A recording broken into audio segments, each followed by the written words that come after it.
Pri mikrofóne tréner družstva SK Lido Bratislava Jakub Horecký. Tvoj pohľad na dnešné stretnutie z pozície trénera? Ja musím povedať, že som veľmi sklamaný z dnešného výkonu nášho družstva, pretože dnes to vôbec nešlo podľa plánu. My sme mali nejakú prípravu na Trenčín a chceli sme hrať nejaký štýl florbalu, ale bohužiaľ musím povedať, že nám vypadli veci, na ktorých sme pracovali na začiatku sezóny. A to som bol veľmi prekvapený, že sme hrali málo agresívne, nechali sme Trenčanom hrať po rohu, nechali sme ich tvoriť a jednoducho, ako keď sme taký prílišný rešpekt voči superovi. Áno, kvalita supera je veľmi vysoká, ale my nemôžeme mať rešpekt, pokiaľ chceme uspieť, takže toto musíme zmeniť do ďalších zápasov. Mieli sme tam najmä veľmi vysoké využitie presilových hier. Je toto niečo, na čo môže Lido stavať zajtra, ak bude chcieť vyrovnať sériu? Áno, presilové hry sa snažíme byť v nich efektívni, ale na druhej strane, aby som povedal aj tú druhú stranu minca, Trenčínu sme darovali aj veľa oslabení, teda pre Trenčínu presilových hier boli sme veľakrát v oslabení a taktiež sa nemôže stávať, že v našej presilovke dostaneme 2 góly. To je taktiež proste neakceptovateľné. Ďakujem. Že pri mikrofóne Lukáš Nôta z družstva SK Lido Bratislava, ktorý mal prsty vo všetkých góloch, bilancia 1+3. Ako by si ty zhodnotil dnešný zápas svojím pohľadom? Tak vedeli sme, že keď prídeme do Trenčína, nás nečaká nič ľahké, ale mysleli sme, že uhráme lepší výsledok. Myslím si, že z začiatku sme predvedali celkom slušný výkon, mali sme nejaké šance, Trenčín sme bránili.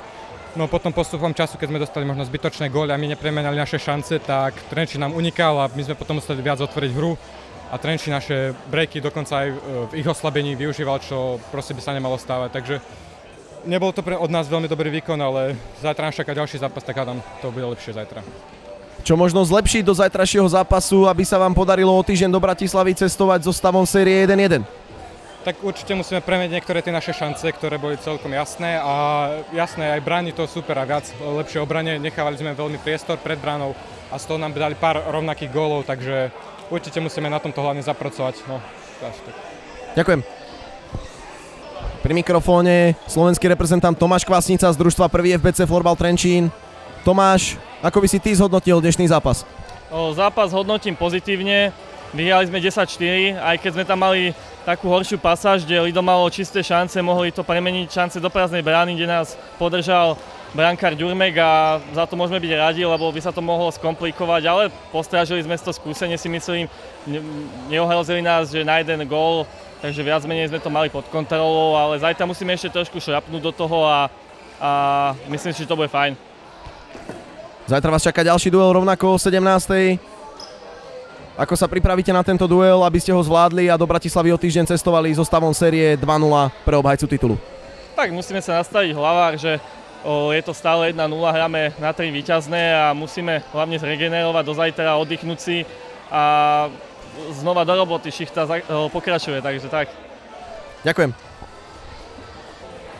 Pri mikrofóne tréner družstva 1. FBC Florbal Trenčín Jan Holovka. Tréner, zrejme ste spokojní s dnešným výsledkom 10-4, Trenčín vedie sériu 1-0. Ako by ste to vyzhodnotil?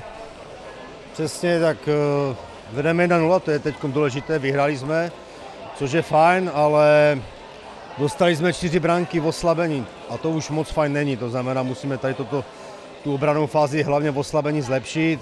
To, že jsme nedostali gól ve hře, 5-5 je super, ale těch oslabení bude hodně, protože je to celkem takový bojovný zápas to byl a na tom musíme zapracovat. No. Sice ste dostali 4 góly v oslabení, naopak sú tam opäť 2 v oslabení strelené. Takisto tam boli góly aj vo vašich presilovkách. Možno zlepšiť trošku disciplínu, aby sme sa tým oslabeniam vyvarovali? Tak je to taky pravda, je potřeba i si uvědomit, že my vedeme a pořád chceme hrát a chceme hrát za každou cenu bránku a pak vznikají situace, které samozřejmě nejsou v náš prospěch a i z toho pramení oslabení. Musíme si uvědomit, že je třeba taky hrát takticky trošku, nemusíme hrát pořád do útoku, můžeme být v situaci, kdy podržíme balonek a nepotřebujeme hrát jenom dopředu. Ďakujem.